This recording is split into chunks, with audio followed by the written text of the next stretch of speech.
Well, after a bit of a wait, Canonical have finally released Ubuntu 18.04, the newest long-term support release of Ubuntu, and we're going to be taking a look at that right now on Linux Lounge.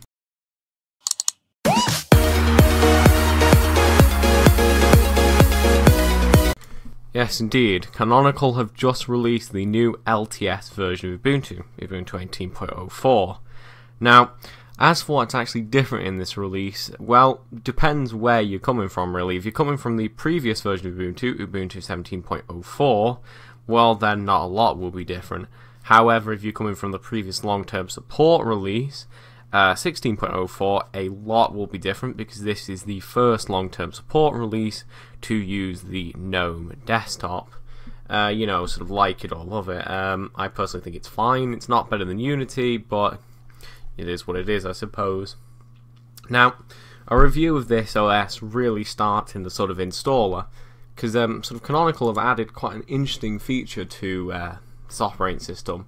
That is, if we go through the installer, there is now a minimal installation option. Now, I think this is great for people that kind of want to build their own systems up from the ground up, but don't really have a lot of technical know-how. And this is especially great to see in a distribution like Ubuntu, which is geared towards new users. You know, maybe there's some more technical users coming over to Linux that want to, you know, be able to build their own system, but don't necessarily know how Linux works. Well, through this, you can more or less have your own sort of set of software, and you wouldn't even have to touch a command line to do it, and you wouldn't need to remove any software. Seems like a great solution. But with that being said, that's really the only thing that's been added on the installer. So let's just go ahead and get this installed and sort of review the actual system. And here you go, Ubuntu 18.04 fully booted. The first thing that you're going to notice upon booting up this distribution is it looks remarkably like 17.04, which, as I said earlier, not a lot has changed, so it would. But the main difference you'll notice upon booting up the system for the first time is this new sort of Ubuntu welcome screen. And it says here Ubuntu 18.04 works differently from older versions, which I imagine sort of with this version of Ubuntu, Canonical were expecting a lot of people coming up from 16.04, which of course used the Unity desktop. But this here isn't necessarily a bad introduction for people that have, you know, sort of been using Unity for a while, because GNOME and Unity actually share quite a lot in common. But it's especially great for new users to have a screen like this to kind of show how everything works, and that's especially great considering Ubuntu is mainly targeted at sort of new users. But as you can see, you know, sort of it's a welcome screen. It's not quite as good as say Marty's welcome screen, but it is what it is. And unfortunately this will only show upon sort of first boot of the system. It won't come up after that. In fact, I had to quickly add it to the dock to get it to sort of load up a second time round, which unfortunately adds its own set of bugs, really. So I mean, that's a problem if any new users try to dock the welcome screen, you know, I don't know. But moving forward, there's live patch here, so in theory, you can apply updates that would normally require a reboot without rebooting. I don't know how well that works, but if it does work, it'd be pretty cool to have. So, you know, you can go ahead and set it up and all that lot.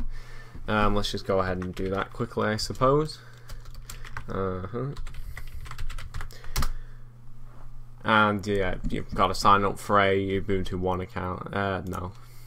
But sort of moving forward, you've got the sort of data collection now being done by Ubuntu. I don't personally think that they should be doing this, but at the same time, you know, at least they're being honest about it. At least it's kind of a page on the welcome screen that very few people are going to... Well, actually, I don't think you can skip this easily without killing the process. But, you know, you can see what's in the sort of data logs, as you can see. And you can, of course, choose not to send it. There's a legal notice here, you know. I mean, sort of at least you know what's going in. But, nah, it's no place to open source software, in my opinion. But moving forward, this isn't actually supposed to appear, but if you relaunch the installer after the initial run, for some reason it does. I don't know why, and I don't actually know if this does anything to the system, but that's a bit of a problem. See, this does appear upon the first run.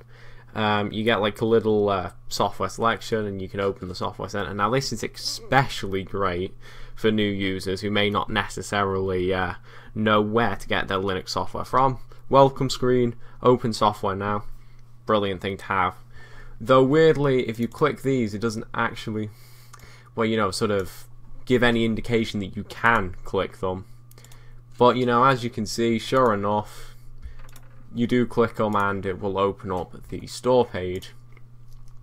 Not bad. And the software selection sort of presented here isn't bad either. Sort of common software that people may be used to using on Windows. VLC, Spotify. Interestingly, a lot of these are snaps as well. So sort of, well, it's a good thing to have. Brave, absolutely brilliant web browser right there. But yeah, it's a good set of software to be recommending to new users. But that's kind of it for the welcome screen. Now, what's also new in Ubuntu 18.04? Well, out of the sort of few features that are new, one of them that stuck out to me was the new Nautilus file manager design. And I must admit, although it looked cool at first, from a design perspective, which was pointed out to me through a comment, it's absolutely a disaster. See, the icons here and the sort of text here look like they're part of a separate thing. It doesn't really show in pictures, but from actually using it, these are the exact same thing. That is to say, if you click on the home icon, it will go home, and sort of so on and so forth. Yet the design would suggest that these are two separate things. Could just be me, but I absolutely think that's horrible design. But it does look good, I will say that at the least. And it works exactly as you would expect from Nautilus. Also, I should point out at this point, the new Ubuntu community theme isn't being used here, unfortunately. But it is what it is. Sort of the next thing that's really been added to Ubuntu 18.04 would be the sort of, well, software selection. As you can see, it's sort of very standard GNOME, but all the software has been updated to the latest versions. Intriguingly, Libreoffice is actually on version 6, which for a long-term support version you would think they would be using LibreOffice 5, which is more stable, at least in theory. I've never had any troubles with LibreOffice 6, but yeah, it's sort of great to see that Ubuntu's got some nice up-to-date software. How long it's going to stay up-to-date for, I don't know, because the long-term support versions tend to have outdated software, unfortunately. But sort of all in all, you're getting your newest stuff as you would want it. And finally, the only really new thing that's been added here would be the sort of new Ubuntu wallpapers, which are always great. And as you can see, as per the usual, great selection. There you go. All of them look really nice. Sort of Ubuntu GNOME desktop. But yeah, all in all, that's kind of everything that's new in Ubuntu 18.04. Would I recommend you upgrade if you're using 16.04 or 17.04? Yes, definitely. It's not a bad release at all. It's quite good, actually. If you're still using 16.04 and are worried about moving to GNOME from Unity, don't. The GNOME desktop here is perfectly fine. Somewhat similar to Unity in many ways, so you should be able to get to grips with it really easily.